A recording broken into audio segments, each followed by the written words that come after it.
Vamos hoje meditar em Efésios, capítulo 2. É um capítulo bem conhecido, bem explorado nas pregações, na Bíblia. Eu faz algum tempo que eu não prego em Efésios.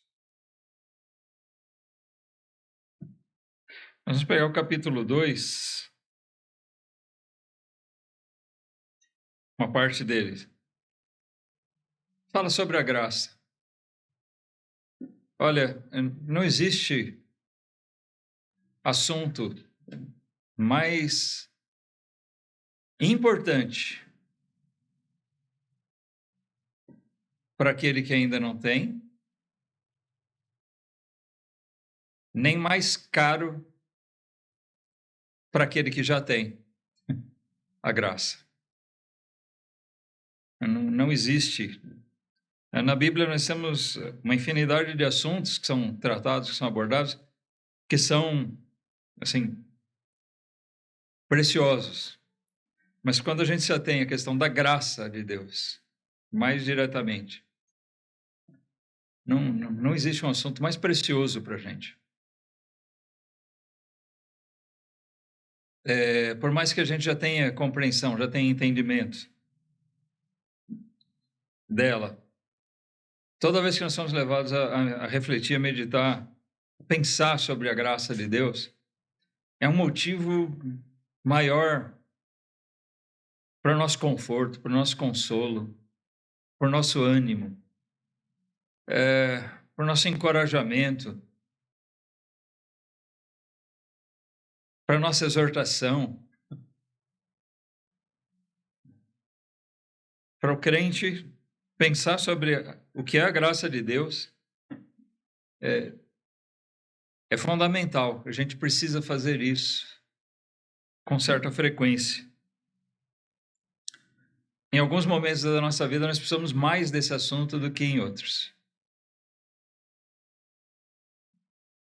Eu digo que para o crente, isso é um assunto caro, precioso, querido, porque ele fala daquilo que Deus fez por nós. E quando a gente entende isso e a gente relembra essas coisas, olha, isso delicia, refrigera a nossa alma. Amém, irmãos? Para aquele que ainda não tem esse conhecimento, para aquele que ainda não tem o entendimento da graça de Deus, é um assunto necessário, precioso também, mas no outro sentido, de que ele precisa conhecer, entender isso ainda, porque sem a graça de Deus não existe perdão, não existe redenção, não existe vida eterna, não existe a presença de Deus de verdade na nossa vida.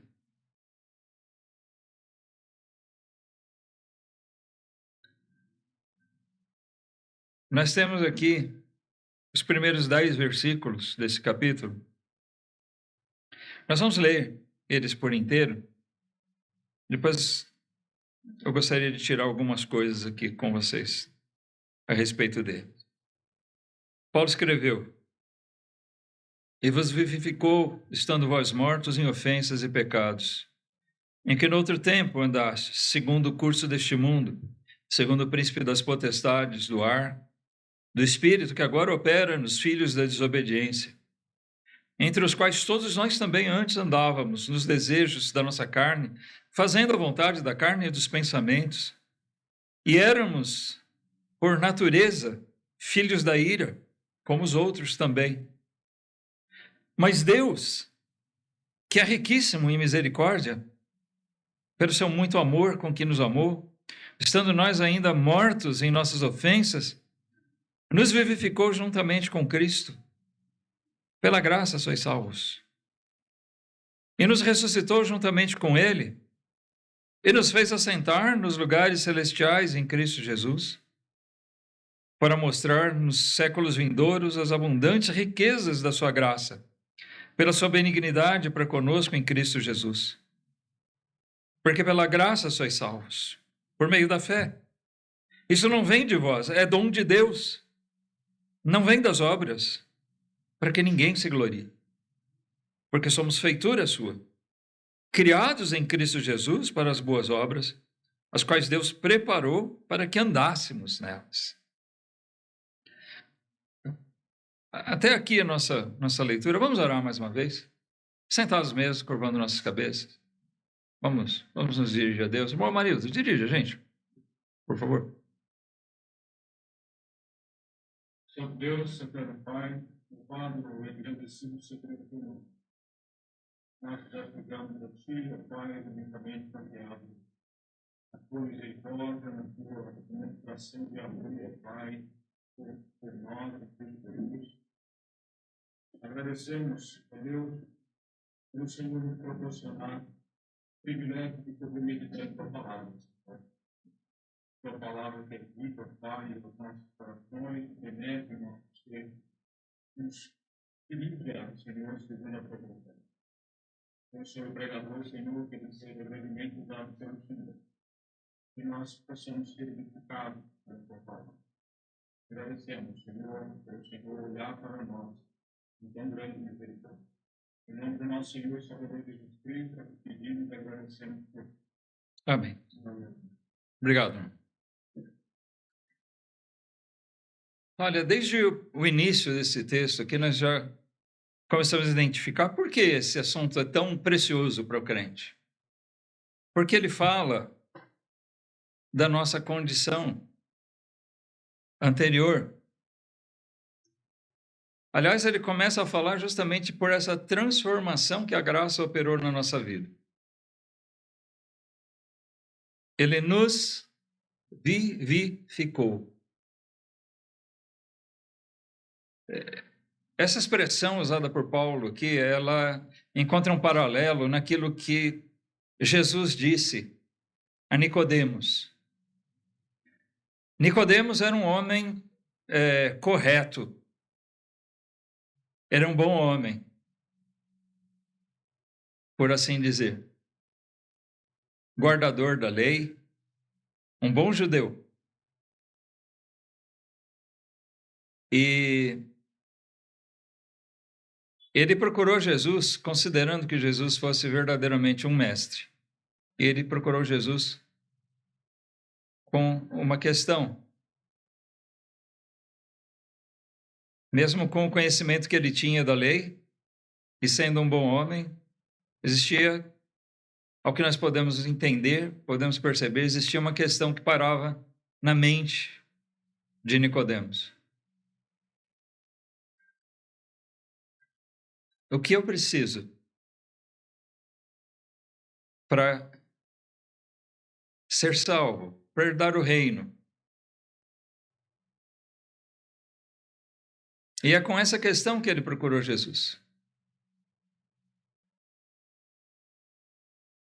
E Jesus disse para Nicodemos: você precisa nascer de novo.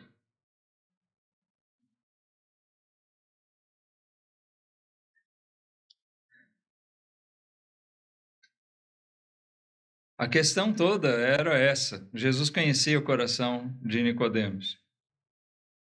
Sabia o que ele pensava, sabia o que ele acreditava, sabia como ele era na sua vida. Mas Jesus disse: Nicodemos, nada disso resolve. Você precisa nascer de novo. E nascer de novo é uma outra forma de se referir a ser vivificado. Porque é preciso nascer de novo aquele que, na verdade, está morto. Ninguém precisa ganhar vida se ele está vivo. E nós não devemos fazer como Nicodemos, confundir a vida material, vida física que nós temos aqui, esse tempo que nós vivemos aqui, com a vida espiritual, com a vida eterna. E é essa que Jesus estava se referindo.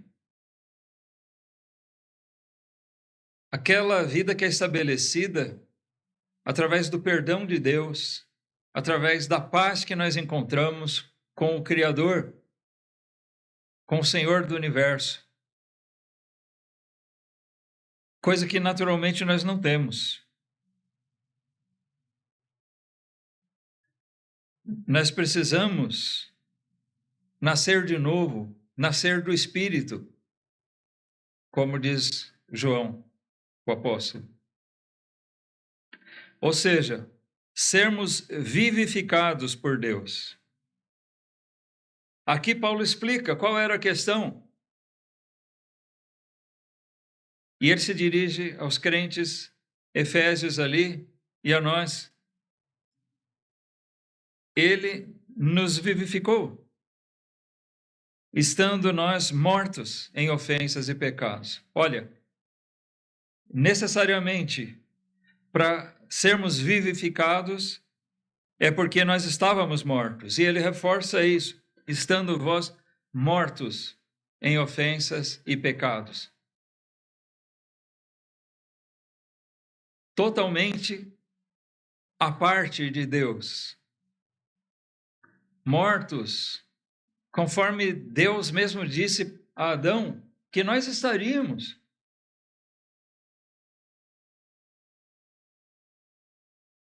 A exortação dada para Adão foi: se vocês comerem desse fruto, se vocês me desobedecerem, nesse único ponto, certamente morrereis. O pecado entrou no mundo e, como consequência, a morte. O salário do pecado é a morte. A consequência do pecado é a morte. A Escritura deixa isso claro. E assim, pelo pecado, nós somos mortos. Mesmo Nicodemos, aquele bom homem, ele era um bom homem, mas ainda assim um pecador. E o que Paulo faz aqui é nos lembrar de que nós éramos, ou talvez ainda sejamos, né? Ele se dirige aos crentes lá da igreja de Éfeso, considerando que eles fossem salvos, convertidos mesmo. Ele diz: lembrem disso, o que Deus fez por vocês, por nós. Ele nos deu vida quando nós estávamos ainda mortos. E o que causou essa morte? Nossas ofensas e pecados contra Deus. Em Colossenses 2:13, também Paulo fala sobre isso. Ele diz: quando vós estáveis mortos nos pecados e na incircuncisão da vossa carne, vos vivificou juntamente com ele, perdoando-vos todas as ofensas, havendo riscado a cédula que era contra nós nas suas ordenanças, a qual de alguma maneira nos era contrária, e a tirou do meio de nós, cravando-a na cruz. Então aqui ele fala, olha, como é que ele fez? Ele nos vivificou, nos dando perdão, pegando a nossa dívida, a cédula que era contra nós, a nossa dívida de pecado contra Deus, ofensas e pecados que nos separavam dele, cravando na cruz, ou seja, colocando sobre Cristo. Nós bem sabemos que quem foi cravado na cruz foi o próprio Senhor Jesus, o Filho de Deus. E assim nós somos salvos, vivificados, tirados dessa morte, dessa condição,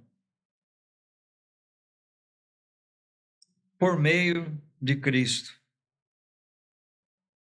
Voltando a Efésios, no versículo 2, e ainda procurando nos relembrar aqui, irmãos, daquilo que a graça de Deus operou em nós, ele diz: olha, vocês estavam mortos em ofensas e pecados, em que no outro tempo andastes, segundo o curso deste mundo, segundo o príncipe das potestades do ar, do espírito que agora opera nos filhos da desobediência. Era assim que nós vivíamos. segundo o curso do mundo, como o curso de um rio. As águas de um rio, elas são levadas, elas não escolhem caminho. Elas vão seguindo o leito. Às vezes a erosão, a corrosão vão mudando lentamente o leito, mas as águas que passam, elas vão passar segundo o curso daquele rio. Um rio não vai hoje para um lado, outro dia para o outro. Não, ele segue. E assim nós muitas vezes seguimos o curso. A enxurrada do mundo vai nos levando, e é assim que nós vamos vivendo.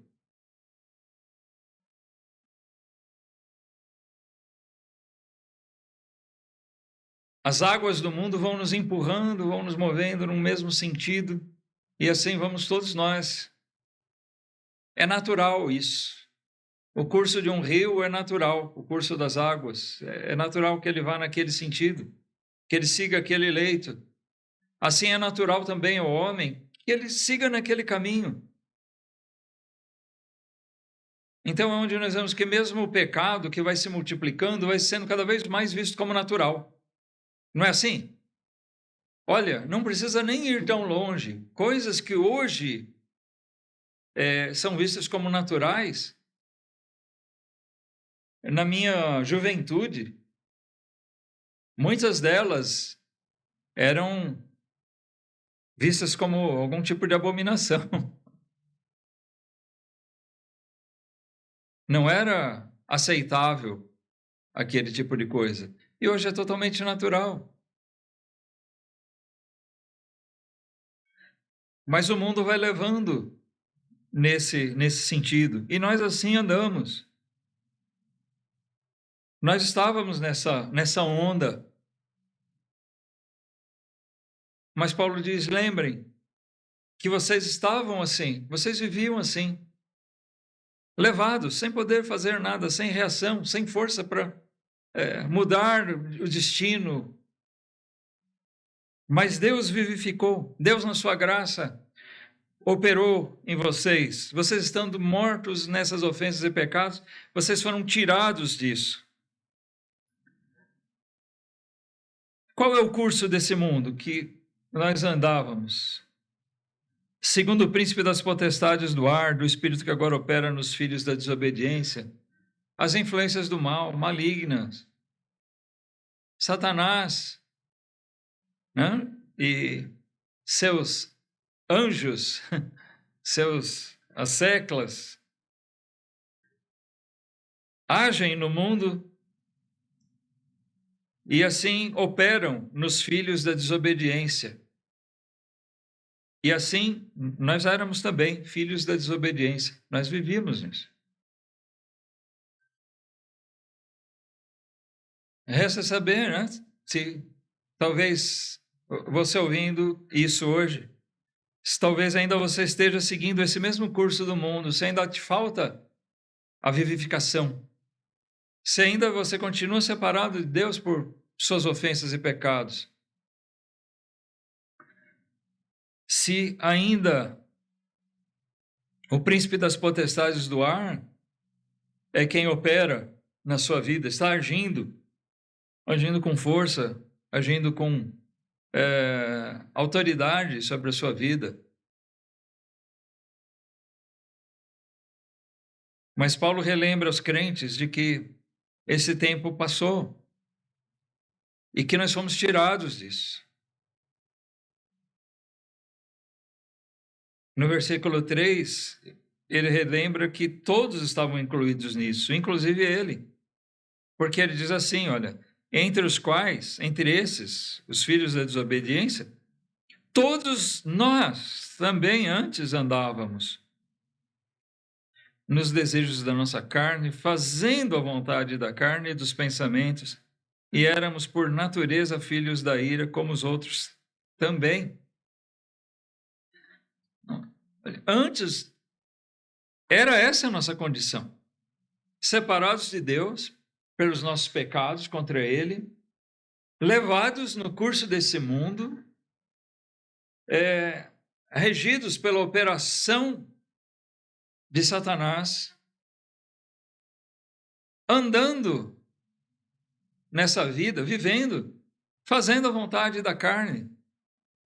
Isso não quer dizer necessariamente cometendo todos aqueles crimes. A gente pensa naqueles pecados mais grosseiros, mas sabe, a vontade da carne é aquela coisa que eu faço o que eu quero, não me importa o que Deus me diga. Então, nos grandes detalhes e nos pequenos detalhes, eu continuo fazendo a minha vontade sem querer saber o que diz respeito a Deus. Eu acho isso certo, eu acho isso bom, eu acho isso prazeroso e é assim que eu vivo. Pronto, acabou. E assim as pessoas vão vivendo. Muitas vezes, né, usando argumentos, olha, eu não faço mal a ninguém. Será? Olha, eu acho que é uma pura hipocrisia a gente dizer que não faz mal a ninguém. Será que nunca você fez mal a ninguém mesmo? Não é isso que a Bíblia diz.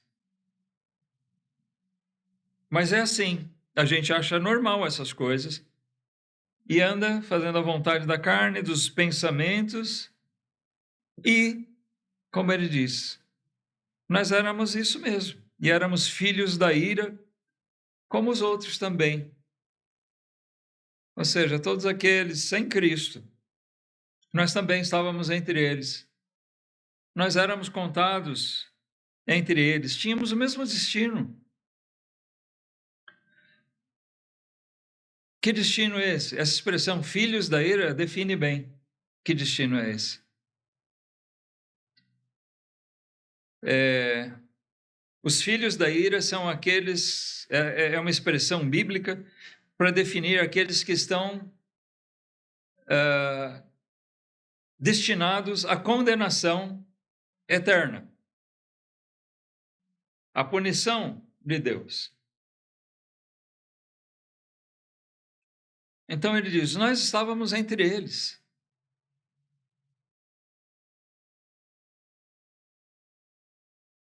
Sem perdão, separados de Deus, sem comunhão com Deus, destinados à ira, fazendo o que desce na nossa cabeça, como diz, fazendo o que dá na telha, né?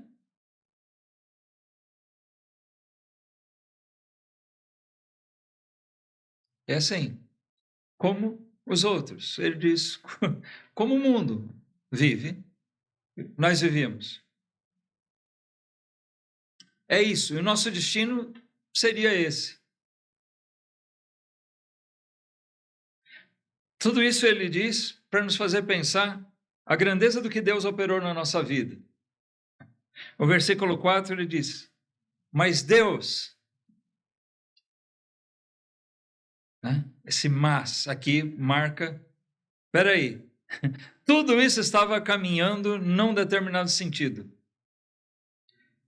E não é mas eu, mas nós, mas você, é mais Deus, porque quem opera essa mudança, essa transformação da situação é Deus. Isso é a graça, é o favor de Deus. Graça quer dizer favor imerecido. Amém. Favor que nós não merecemos, favor que nós recebemos de Deus. E é disso que Paulo está falando. Olha, nós estávamos aqui como filhos da ira, condenados. Mas Deus, que é riquíssimo em misericórdia, pelo seu muito amor com que nos amou, mesmo, coloco aqui, né, acrescento, mesmo estando nós ainda mortos em nossas ofensas, ele operou isso, ele nos vivificou juntamente com Cristo. Existe uma curiosidade na obra da redenção, porque quando Jesus foi cravado lá na cruz para morrer, de certa forma éramos nós que estávamos lá, porque eram os nossos pecados que estavam lá. Era a cédula que é contra nós, que nós vemos lá em Colossenses 2,13, que foi cravada na cruz em Cristo. Ele levou os nossos pecados para a cruz. Mas quando ele ressuscitou, nós vemos que nós fomos ressuscitados junto com ele. Ele nos vivificou juntamente com Cristo.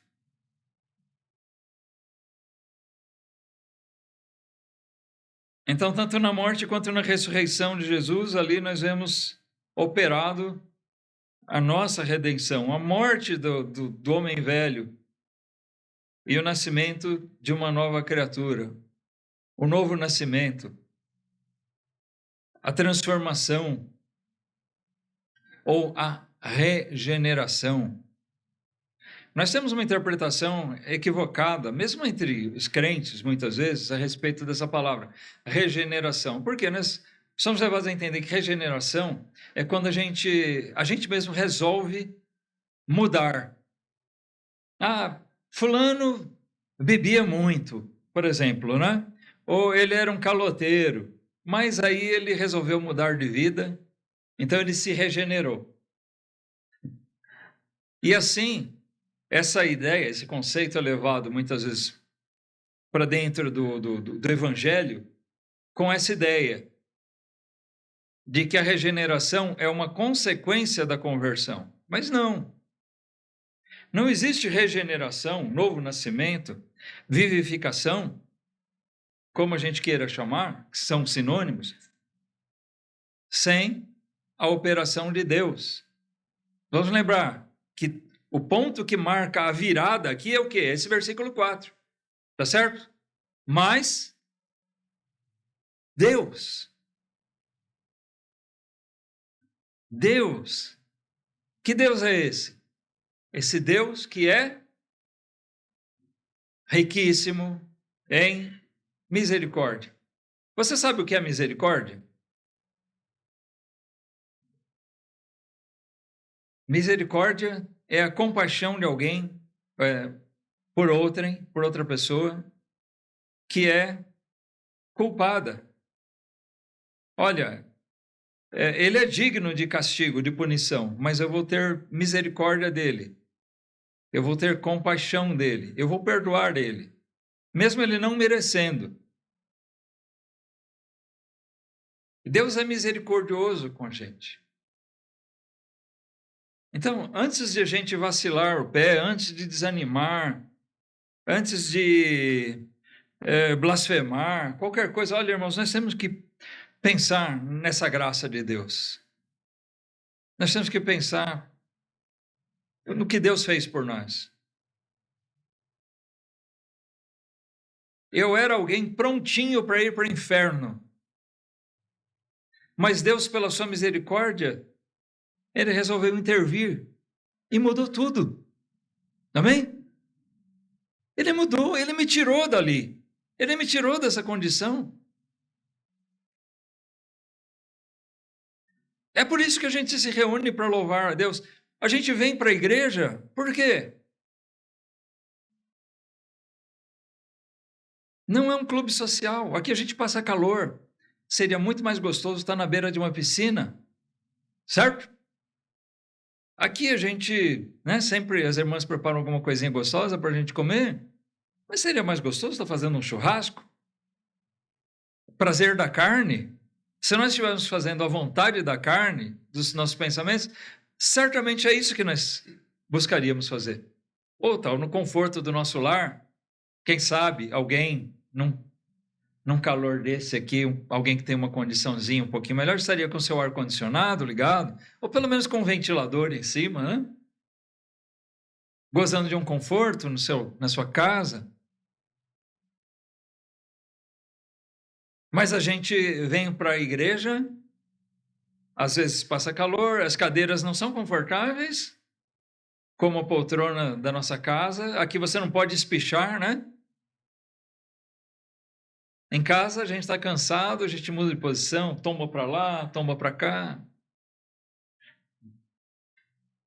Né? Aqui não dá. Mas por que a gente vem? só por uma convenção? Bom, domingo é dia de ir para a igreja, então vou lá. Não deve ser assim, irmãos. A gente vem para louvar a Deus, sabe por quê? Aqui eu vejo um monte de gente que ia para o inferno. Como eu. Nós estávamos prontinhos, preparados, embalados já para o inferno. Mas Deus, que é riquíssimo em misericórdia, Ele teve compaixão de nós. E aprove a Ele salvar, vivificar, dar vida para quem estava morto. Você tem consciência de que você estava morto? Hein?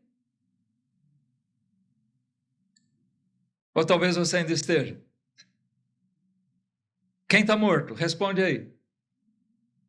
Não, morto não responde.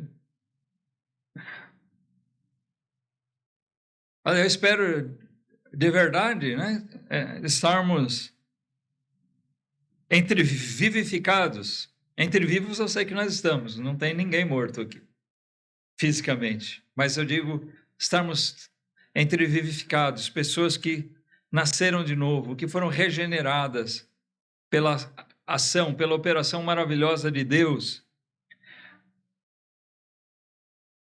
Pessoas que são alvos do perdão, da misericórdia, da graça de Deus. Alvos do seu amor. Esse muito amor com que Ele nos amou. Aqui, Paulo novamente tem que ser genérico. Pelo muito amor com que Ele nos amou. Isso faz lembrar aquela expressão que nós encontramos em João 3, né? Deus amou o mundo de tal maneira. Que tal maneira é essa? É uma expressão para definir uma coisa indefinível, né? É um tamanho tão grande que a gente não pode dimensionar, não tem como medir o amor de Deus. E aqui Paulo diz esse muito amor com que Ele nos amou. Por causa disso, Ele nos amou porque nós somos gente boa. Ele nos amou porque nós somos bonitos. É isso? Não. Paulo está dizendo aqui, nós estávamos mortos em ofensas e pecados. E é contra Deus isso. Nós éramos inimigos de Deus. Ele não nos amou porque nós éramos agradáveis a Ele, porque nós éramos bonzinhos, porque nós éramos fiéis. Ele nos amou puramente pela misericórdia dele. Definitivamente, alguém já disse que enquanto nós não conhecemos o amor de Deus de verdade, nós ainda não entendemos exatamente o que é amar. Eu concordo com essa definição, com essa frase. Talvez a gente não conheça na plenitude o que é um amor verdadeiro.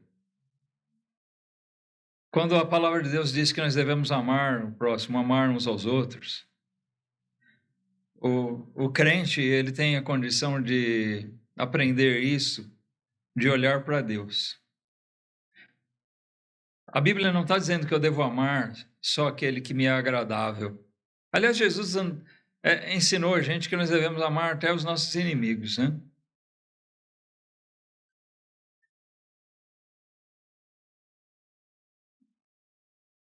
Porque Deus fez exatamente assim. Deus não esperou a gente se regenerar. Eu lembro de várias vezes ter visto pessoas que foram confrontadas com a palavra de Deus, que ouviram o evangelho, receberam o convite para crer em Cristo, e eles saíram com aquela história: olha, eu tenho uma série de problemas, eu tenho vícios, eu preciso colocar minha vida em ordem, aí eu venho. Sabe, são pessoas que pensam assim: eu primeiro preciso me colocar em ordem para ser bem visto por Deus, e aí ele vai me aceitar. Mas isso não acontece nunca. Porque para nós sermos regenerados de verdade, não é pela nossa força, nosso poder. A ordem é inversa. Primeiro, Deus tem que entrar na nossa vida e nós temos que entregar nossa vida a Ele, e isso vai levar nossa vida a ser transformada. Os vícios, os pecados têm que ser tirados a partir daí. Daí aquele hino, né? Eu venho como estou. A gente não vem para continuar no pecado, a gente vem, o texto aqui vai falar sobre isso, pronto, sabendo que o que Deus deseja fazer é nos perdoar e nos transformar, tirar daquela condição que nós vivíamos antes. Não é mais para viver segundo a vontade da carne. Deus é riquíssimo em misericórdia. E por esse amor imenso dele, diz o versículo 5, estando nós ainda mortos em nossas ofensas, nos vivificou juntamente com Cristo. E aqui ele acrescenta, para nós saber, pela graça sois salvos. Ele está dizendo exatamente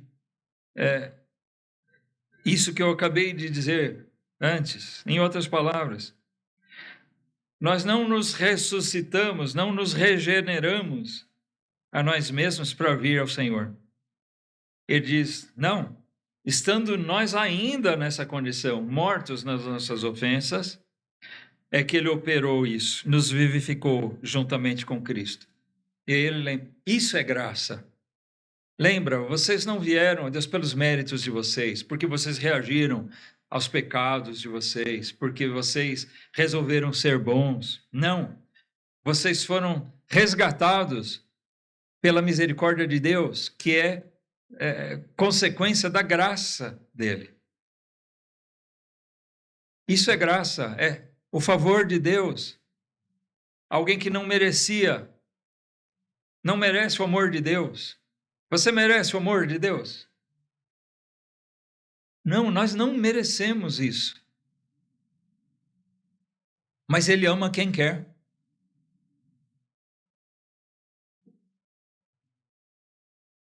Às vezes a gente questiona, né? Mas por que uma moça foi gostar de um rapaz? A gente acha ele feio, sei lá.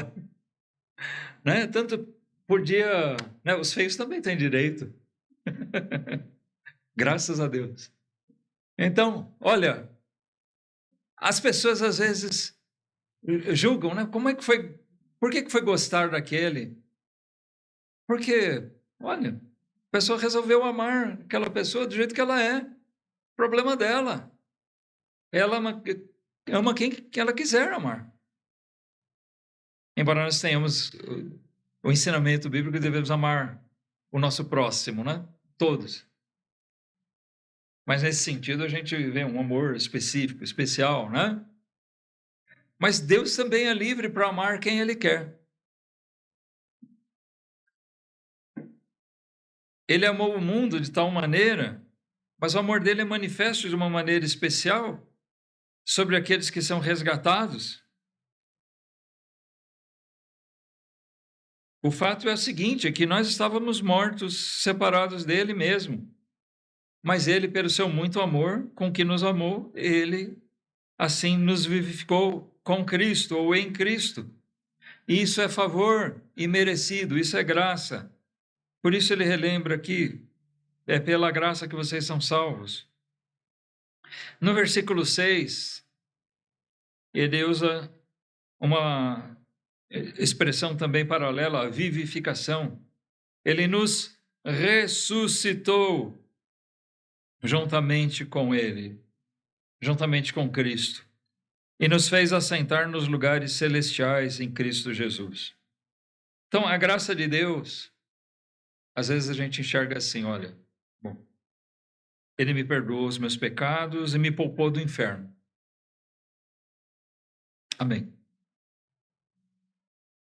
Isso é glorioso para nós. Saber que Deus, no seu amor, Ele nos poupou do castigo eterno. Certo? Mas a graça não é só isso. Ele nos fez assentar nos lugares celestiais em Cristo Jesus. Essa é uma expressão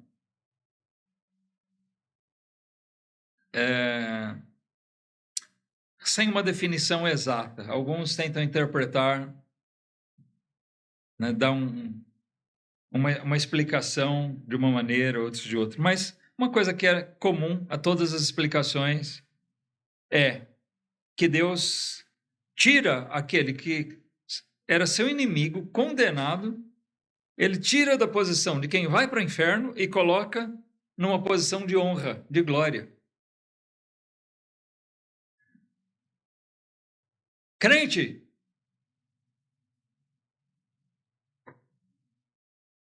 entenda isso, que pela graça de Deus, pela misericórdia dele, você foi colocado para se assentar nos lugares celestiais. Era para você estar sentado no inferno, ou no banco de espera dele, né? E você foi colocado para se assentar nos lugares celestiais,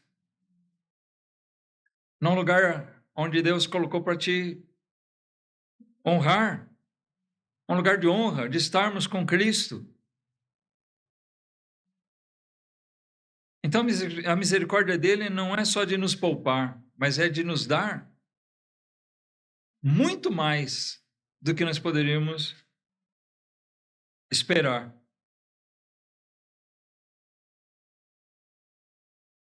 Ele nos fez assentar nos lugares celestiais em Cristo Jesus, diz o versículo 7, para mostrar nos séculos vindouros as abundantes riquezas da sua graça, pela sua benignidade para conosco em Cristo Jesus.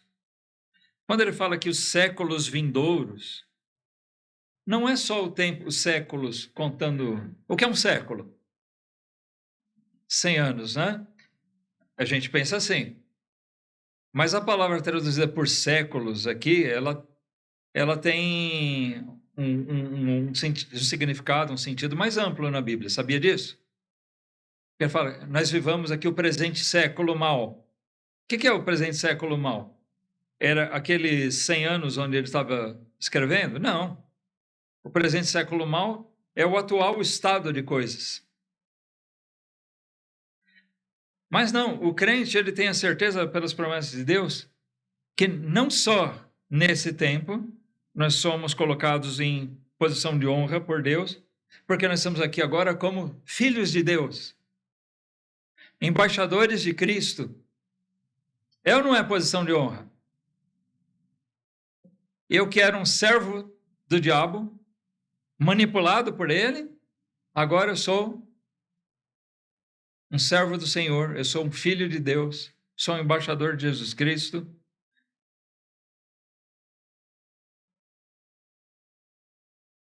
E nos séculos vindouros, no futuro,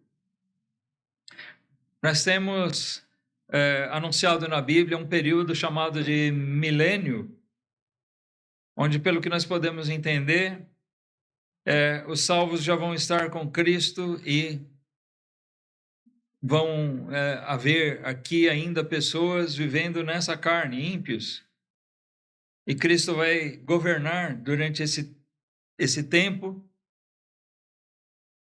E nós vamos estar nesse mundo, já em corpos glorificados, e vivendo numa condição de honra, separado, assentados nos lugares celestiais em Cristo Jesus. Nós não vamos estar na mesma condição dos ímpios. E depois, ao final do milênio, Satanás, seus anjos e todos aqueles que o seguiram vão ser lançados no lago de fogo. O castigo eterno, definitivo. Uma vez que o que a gente chama de inferno hoje, na verdade não é o inferno. É provisório. Mas nessa eternidade, aqueles que estão assentados nos lugares celestiais em Cristo Jesus não vão temer isso, eles vão estar separados disso, porque nós vamos estar eternamente reinando com Cristo, nós vamos estar com Ele, com o Rei, com o Criador, o Filho de Deus, o nosso sacerdote. Não vamos mais precisar de sacerdote, ele já não vai estar mais fazendo papel de sacerdote. Porque o sacerdote é o intermediário entre Deus e os homens. Nós temos hoje necessidade disso, né? Essa intercessão, não vamos precisar mais. Ele vai estar conosco. E nós vamos estar gozando dessa glória. Porque nós merecemos? Não. Vamos lembrar de novo de onde nós estávamos e onde nós vamos ser colocados. Olha o que a graça de Deus faz. Ela tira da condenação do inferno e coloca no lugar de glória para viver eternamente com Deus. Nós vamos estar com Cristo. Nós vamos estar com os apóstolos. Nós vamos estar com os grandes heróis da fé. Nós vamos viver eternamente.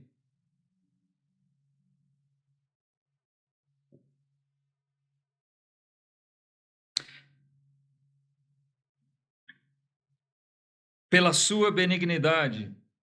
Isso não vai ser pelos nossos méritos. Não, nota, versículo 7, na segunda parte, ele diz isso, que é para mostrar nos séculos vindouros, ou nesses tempos futuros, as abundantes riquezas do quê? Da sua graça. Esse aqui poderia ser, assim, o versículo-chave nosso hoje. As riquezas da graça. Nisso se vê as abundantes riquezas da sua graça. De onde nós estávamos para onde nós somos levados por Deus. Como isso se dá? Pela sua benignidade para conosco. Benignidade é o desejo, a capacidade de fazer o bem a alguém. O propósito de fazer o bem. Nós somos exortados para sermos benignos, né? Buscar o bem das pessoas. Deus exerce a sua benignidade para conosco, através de Cristo. Olha o que a graça de Deus faz. No versículo 8, o mais famoso deles aqui, ele desfecha essa descrição, dizendo, porque é pela graça que vocês são salvos. Por meio da fé. Conhecendo a palavra de Deus, conhecendo o Evangelho de Jesus Cristo e crendo nele, nós somos salvos.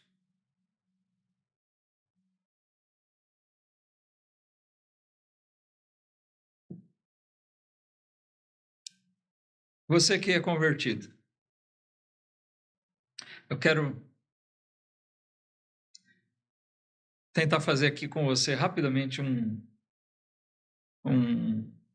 sabe aquela coisa de rebobinar? Antigamente a gente pegava para assistir filme, hoje em dia você baixa, né, na internet. Teve um tempo que você ia na locadora, você pegava um DVD, era um disco. Todo mundo conhecia o DVD aqui? Que já caiu em desuso. Mas nós, aqueles que o irmão Nicolas chamou de menos jovens, foi isso, né? Nós somos de um tempo que tinha uma coisa chamada fita VHF. Quem conhece isso? Vocês são velhos. Não, nem tanto, nós não somos tão velhos assim. É que, né, a tecnologia avançou muito. Mas a gente alugava essas fitas, ou tinha essas fitas em casa, e a gente assistia e tinha que rebobinar ela, né? Voltar toda a fita. Então vamos rebobinar um pouquinho a nossa... Hoje você está sentado aqui, né? A história da sua vida. Hoje você está sentado aqui, louvando a Deus. Talvez você tenha passado por muita coisa. Mas o que te trouxe aqui? Sabe, um dia, lá atrás, de alguma maneira você veio ao conhecimento do Evangelho. Tenha sido dentro da sua casa, pela sua família, seja por alguém de fora. Né? Nós temos aqui jovens que foram criados dentro da igreja, certamente ouviram o Evangelho aqui na igreja, através das suas famílias, na sua casa. Mas a gente volta um pouquinho mais à fita, né? E os pais desses também um dia ouviram de alguém, talvez eles também em casa, mas talvez alguém de fora que veio. E assim, talvez volte algumas gerações, mas sabe, em algum momento, sempre, a palavra de Deus foi apresentada para nós. Deus colocou alguém no nosso caminho para nos falar de Jesus. E talvez nós tenhamos considerado isso um fato do acaso. Será que foi? Entende onde eu quero chegar? Será que foi acaso? Foi por acaso? Não. Sabe de uma coisa? Se um dia alguém foi colocado com uma Bíblia diante de você, da sua família,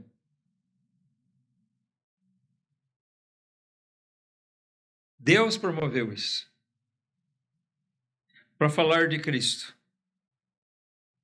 para falar do amor dele, para falar da gravidade da sua condição, tá? Porque ele começa por aí.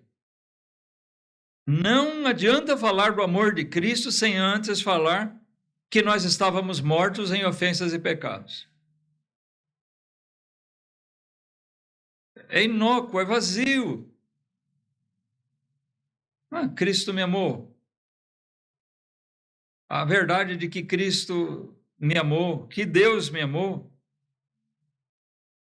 ela é justamente porque nós estávamos numa condição terrível, mas pela benignidade, pela misericórdia, pela graça de Deus, Ele nos trouxe o conhecimento. Ele colocou o Evangelho diante de nós e Ele abriu nossos olhos para entender, para crer, de maneira que nós somos salvos pela graça de Deus, pelo favor de Deus, por meio da fé. A fé é um meio, a ferramenta para que nós possamos ser salvos. E ele diz, isso não vem de vocês. É um dom. Sabe o que é um dom? Um presente, uma coisa doada. Na graça de Deus. Ele não vendeu, ele não negociou. Ele nos deu. Deu porque merecíamos? Não. Graça exclui mérito, necessariamente. Se eu tenho uma pontinha de mérito, já não é graça. Paulo fala sobre isso, né?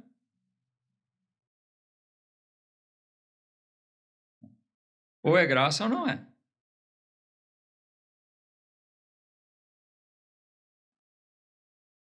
É aquela coisa, eu gosto sempre de exemplificar quando eu falo sobre graça. Se eu falar que eu tenho um celular, né, por exemplo, e vou doar esse celular para você. Eu falo, é de graça. Digamos que seja um celular que vale R$3.000. Eu falo, você só precisa me pagar R$100. Tá barato, não tá? Mas é de graça? Não, já não é de graça. Se você tem que pagar alguma coisa, R$100, R$10, já não é de graça. Teve um custo. Graça quer dizer, não há nada que nós tenhamos dado que pagasse. Graça exclui totalmente qualquer pagamento. Por isso, Deus não negociou. É pela graça que nós somos salvos. É pela graça que nós somos colocados nessa condição gloriosa. Essa nova condição que nós temos em Cristo. A salvação é um dom de Deus. Nós somos salvos por meio da fé, por causa da graça de Deus. Isso não vem de nós, é dom de Deus. Não vem, diz o versículo 9, não vem das obras, para que ninguém se glorie. Então, quando nós dizemos hoje, nós somos salvos, tem algumas pessoas que dizem assim, olha, você não pode dizer isso. É petulância da sua parte dizer que você é salvo. Não, não é. Não é petulância, não é arrogância, porque nós não baseamos a nossa salvação nos nossos merecimentos, mas nos merecimentos de Cristo. Quando nós falamos, nós somos salvos, quando eu falo eu sou salvo, eu não estou exaltando minhas virtudes, não, porque eu baseio minha salvação não em mim, mas em Cristo. Quando eu digo eu sou salvo, eu estou afirmando e reafirmando minha confiança plena no Filho de Deus. E a Ele seja dada toda a glória. Ele é digno disso. Nós não temos glória nenhuma. Porque a salvação não vem das obras, não vem de merecimento nosso, justamente para que ninguém se glorie. Nós não temos do que nos gloriar. Que graça maravilhosa. Alguém que não tem absolutamente nenhum motivo para se gloriar pode dizer, eu sou salvo. E Deus me separou para me fazer assentar nos lugares celestiais. Deus me deu uma condição de honra. Que Deus maravilhoso nós temos. Que Senhor Jesus maravilhoso nós temos, que ousou morrer por nós. Que evangelho maravilhoso é esse. Isso traz, sim, como consequências. Olha, a graça nos dá salvação, nos coloca em lugar de honra. E ele diz aqui, não tem nada a ver com as nossas obras, mas as obras têm um papel na nossa vida, sim. Nada a ver como causa de salvação, mas como consequência de salvação. Porque no versículo 10 ele diz, porque somos feitura sua, feituras de Deus, criados em Cristo Jesus, ou seja, criados aqui no sentido de ter sido gerados, nascidos em Cristo Jesus, para o quê? Para as boas obras. Então, se hoje nós estamos aqui, é porque Deus um dia promoveu algum fato, encaminhou, levou alguém para falar do Evangelho para nós, nos enviou o Espírito Santo para abrir nosso entendimento, fez com que nós crescêssemos, que nós entendêssemos, e assim, mediante a fé, nós abraçamos essa graça maravilhosa, alcançamos essas coisas, e hoje nós somos pessoas criadas em Cristo Jesus, separadas para as boas obras, as quais Deus preparou para que andássemos nelas, para viver elas. Então, a gente vem para a igreja, a gente apregoa um ânimo, uma fidelidade a Deus, um amor a Deus, para guardarmos os ensinamentos da palavra, para guardarmos os ensinamentos de Cristo, fazermos o que Ele diz, seguir a Ele, viver aquilo que Ele nos ensina. Por quê? Nós fomos resgatados para isso. Deus colocou a gente nesse mundo aqui para andar nas boas obras. Então, nós nos reunimos para isso. Como eu disse, eu olho para vocês aqui, né? O pregador tem esse privilégio de olhar e poder ver todos. Eu vejo várias pessoas que estavam prontinhas para ir para o inferno, como eu disse antes, junto comigo, mas eu vejo pessoas que foram alvo da benignidade, da misericórdia de Deus, que receberam a graça de Deus, e por isso nós estamos aqui juntos para louvar Ele. E por isso nós estamos aqui para aprender também e nos estimularmos ao amor e às boas obras. Por quê? Porque Deus preparou as boas obras para que nós dássemos nelas. A graça de Deus nos traz para conhecer e fazer a vontade dele também.